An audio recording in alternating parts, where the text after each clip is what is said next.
Арақ ішу азғындық. Алла тағала арақты бірден емес бірнеше саты бойынша харам еткен. Алғашқыда ешқандай тыйым болмағандықтан мұсылмандар да оны ішкен. Сол кезде Омар радиаллаху анху, Мұғаз және басқа да кісілер пайғамбарымыз оған алла саллаллаху алейхи вассалам болсын келіп олап алланың елшісі бізге арақ туралы пәтуа беріңіз, өйткені ол ақылды кетіреді, еріксіз ақшаны шығындатады деді. Сол кезде алла тағала мына аят түсті: олар сенен арақ және қымар туралы сұрайды, оларға екі күнде зор күнә бар, адамға пайдасы бола тұра пайдасынан күнәсі басым де. Осы аяттағы күнәсі көбірек деген сөзге қарап бір топ адам арақ ішуді таластап кетті, ал кейбіреулері ішулерін жалғастыра берді. Бірде Абдурахман ибн Ауф мұсылмандардың біразын тамаққа шақырып арақ қояды. Сол кезде ақшам намазының уақыты кіріп қалады да араларынан біреуін имамдыққа шығарып намаз оқи бастайды. Имамдыққа шыққан сахаба кафирун сүресіндегі сендердің құлшылық қылған нәрселерін құлшылық қылмаймын деп оқудың орнына мастықпен кетелеп сендердің құлшылық қылғандарыңа құлшылық қыламын деп аят қате оқиды. Осы жағдайдан кейін Ниса сүресінде араққа байланысты келесі сатыда тыйым аяты түсті: әй мүміндер, сендер мас болып не айтқандарын білгенге дейін намазға жақындамаңдар. Бұл аятта намаз үстінде мас болып тұруға тыйым салынды. Осы аятқа орай тағы бір топ адамдар біздің намаз оқуымызға кедергі жасайтын нәрсе ешқандай жақсылық жоқ деп арақтан тыйылады. Намаз уақытын көбісі күндіз оқығандықтан адамдар арақты кешкі намаздан кейін ішетін болды, өйткені таң намазы кіргенде масы тарқап кететін. Бірде Ғатбан ибн Малик мұсылмандар қонақ қылады. Олардың арасында Сағад ибн Абу Уақас радиаллаху анху да бар еді. Олар тамақтанады, арақ ішіп әбден қызып алғаннан кейін кезектесіп өлең оқи бастайды. Сол кезде олардың бірі өз қауымын мадақтап аңсалдардың ашуына тиіп кетеді де олардың бір түйенің жақ сүйегімен бір қойып Сағадтың басын жарып тастайды. Сағад пайғамбарымыз оған алланың салауаты мен сәлемі болсын шағымданып барғанда алла тағала Майда сүресіндегі 4-ші сатыда аят түсірді де арақ толығымен харам етілді. Бұл ақырғы бұйрықта алла тағала: әй мүміндер, арақ ішу, құмар ойнау, пұттарға шоқыну, балық оғымен бал ашу, жеркенішті қылық шайтанның амалынан одан сатқандар, сонда ғана құтыласыңдар. Негізінде шайтан да, арақ та, құмар да араларыңа дұшпандық пен кек салып алланы еске алуға және намазға кетерге болу қалайды. Ал сонда тыйылмайсыңдар ма? Осы аятты естігенде Омар радиаллаху анху тыйылдық, раббымыз тыйылдық деп ендігәрі мұсылмандар араққа жоламайтын болды. Сол кезде Мәдина көшелерімен бірнеше күн бойы арақ ағып жатты. Абдуллах ибн Омар радиаллаху анху: әрбір мас ететін зат арақ, және кез келген мас ететін зат харам. Кім арақты осы дүниеде ішіп тәубе келмей дүниеден өтсе ақыретте ешнәрсе ішпейді деді. Әбу Хурайра радиаллаху анху: зинаны жасаушы зина жасау сәтінде иманды болмайды. Ұры кісі ұрлық жасау сәтінде иманды болмайды. Арақ ішуші арақ ішу сәтінде иманды болмайды деген жеткізген. Ал Абдуллах ибн Омар радиаллаху анху Әбу Бәкір Сыдық пайғамбарымыз қайтыс болғаннан кейін сахабалармен үлкен күнәлар жөнінде әңгімелесіп отырды. Олар осы үлкен күнәларды толық айтып шыға алмады. Сөйтіп олар мені Абдуллах ибн Әмірден сол жөнінде толық жауап сұрап келуге жіберді. Абдуллах ибн Әмір маған ең үлкен күнә арақ ішу деді. Мен соны оларға келіп айттым. Олар бұл пікірге келіспей ибн Әмірге бәрі қарсылық білдірді. Сонда ибн Әмір оларға пайғамбарымыздан естіген мына қиссаны айтып берді. Бәни Исраил әулетінің бір патшасы бір кісіні ұстап алып төмендегі шарттардың бәрін орындауға мәжбүрледі.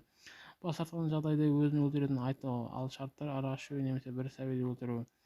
Шошқа кетінше ол арақ ішуді таңдады. Арақ ішкеннен кейін олар көксеген амандықтың ешбірін тартынбады. Алла елшісі оған алланың салауаты мен сәлемі болсын: егер кісі ішінде арағы бар кесені қолына алып жүрсе, оған көктер мен жердегі періштелер лағнет айтады. Ал егер оны ішсе, оның оқыған намазы 40 күнге дейін қабыл болмайды. Ал егер оны үнемі ішсе, онда ол тас мүсінге табыну үшін тәрізді болады деп айтқан. Имам әс-Сауди: арақтың күнәсі арақ ішкен адам кісінің ақылының айырылуымен өлшенеді. Егер ол абызын танымайтын деген ішім мас болса, онда ол ең үлкен күнәлардың бірін жасағаны дегені. Имам Ахмад жеткізген бір риуаятта Абдуллах ибн Аббас радиаллаху анху былай дейді: алла елшісі оған алланың салауаты мен сәлемі болсын айтты: маған Жәбірайыл алейхиссалам келіп хабарлады: ей Мұхаммед, расында алла арақты ішкенді, арақ пен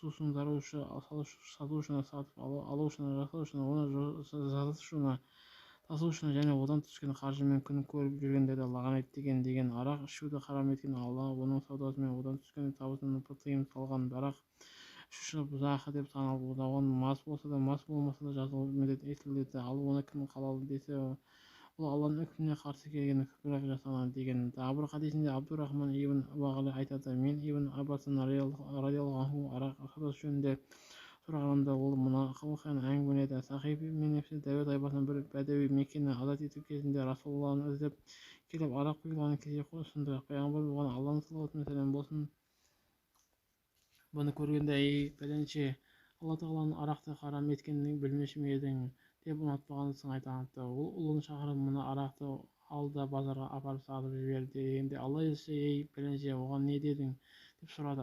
Арақты сатып жіберуін айттым деп жауап естігенде Расулалла оған Алланың салауаты мен сәлемі болсын алла арақ ішуді харам еткендіктен оны сатуды харам еткен деді де оған арақты жерге төгіп тастауын бұйырды.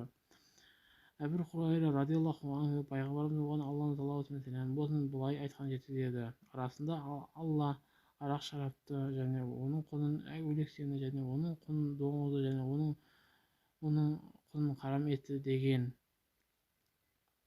Убайдулла ибн Абдулла ибн Әмір ибн Ас радиаллаху анху: қиямет күні араққұмардың жүзі қарайып, екі көзі көгерген кейіпке түседі, иығы немесе иегі жартылай қисайып, тілі салбырап сілекей алдына ағып келеді.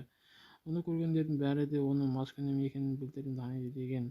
Ахмад ибн Ханбал, Абу Яғлы және Табарани Абу Мусадан риуаят еткен хадисте Расулалланың оған Алланың салауаты мен сәлемі болсын мынадай дегенін естідім: үш адам жәннатқа кірмейді: хамырға, ішкілікке көңіл қойған, туған-туыстары мен қатынасынан өзге және сиқырлыққа сенген кісі.